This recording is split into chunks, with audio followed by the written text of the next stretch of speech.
New York Attorney General sues to dissolve NRA. New York's Attorney General has announced a lawsuit aimed at dissolving the powerful National Rifle Association over alleged financial mismanagement. Letitia James said the NRA had diverted millions of dollars to leaders including its chief executive, Wayne LaPierre, for their personal use. For these years of misconduct we are seeking an order to dissolve the NRA in its entirety, she said. The NRA described the lawsuit as a baseless, premeditated attack. What did the Attorney General say? Ms. James said that the four named defendants, Mr. LaPierre, Wilson Phillips, Joshua Powell, and John Fraser, instituted a culture of self-dealing, mismanagement and negligent oversight at the NRA that was illegal, oppressive, and fraudulent.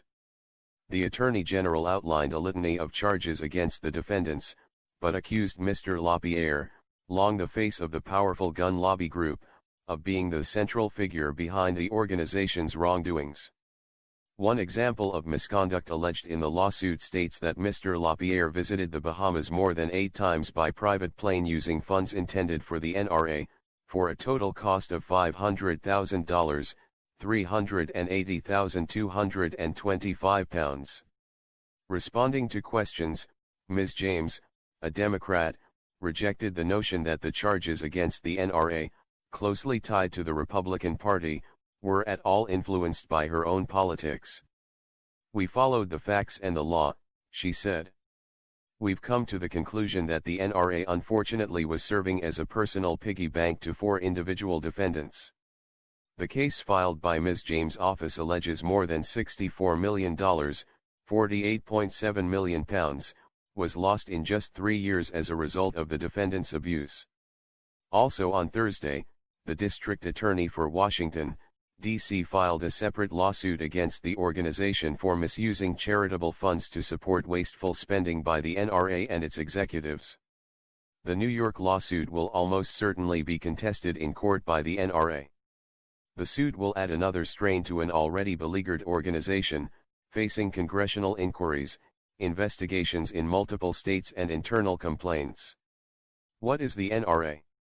Founded in 1871 as a recreational group designed to promote and encourage rifle shooting, the National Rifle Association has grown into one of the most powerful political organizations in the U.S. The NRA now lobbies heavily against all forms of gun control and argues aggressively that more guns make the country safer.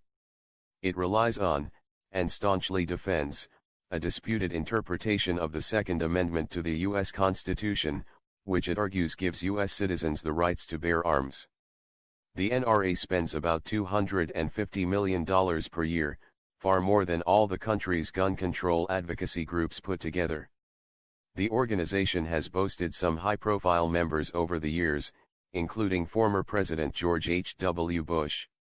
Mr. Bush resigned from the group in 1995 after Mr. LaPierre referred to federal agents in the wake of the Oklahoma City bombing as jackbooted thugs.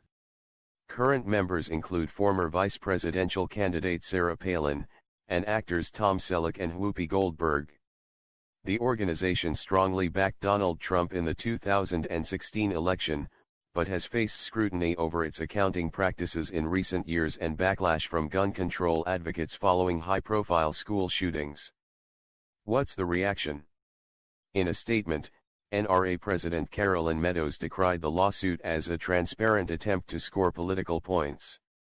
As evidenced by the lawsuit filed by the NRA today against the New York Attorney General, we not only will not shrink from this fight, we will confront it and prevail, she said. Speaking to reporters outside the White House, President Donald Trump called the suit a very terrible thing. The Republican president, a vocal defender of the Second Amendment, has been allied with the NRA since he launched his campaign for president.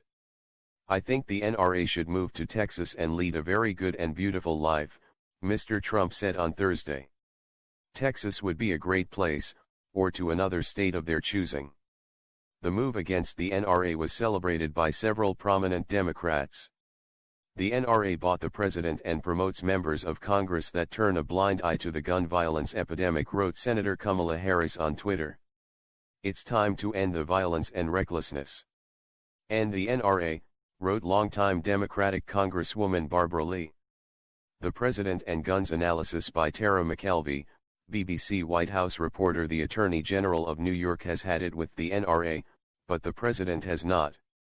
Ms. James alleges that the gun lobby is rife with corruption and no longer has the right to call itself a non-profit charity. In contrast, the President sees a beleaguered organization, one that is in search of a new home where it will be appreciated, and recommends Texas, a place famous for its gun lovers. The President's affection for the NRA goes back to his previous presidential campaign, a time when the NRA supported his efforts to get elected. The NRA reportedly donated $30 million to his 2016 campaign, making them one of his biggest supporters, if not the biggest. The President has softened on some of his positions regarding the rights of gun owners while he has been in office. But now that his colleagues at the NRA are really in trouble, he has shown his support and said they should move their offices. In Texas, he told me and other reporters on the South Lawn today, the NRA can have a beautiful life. Spoken like a true friend. And do not forget to subscribe to the channel and share the video with friends and like you. Thank you for watching. Please watch the previous video.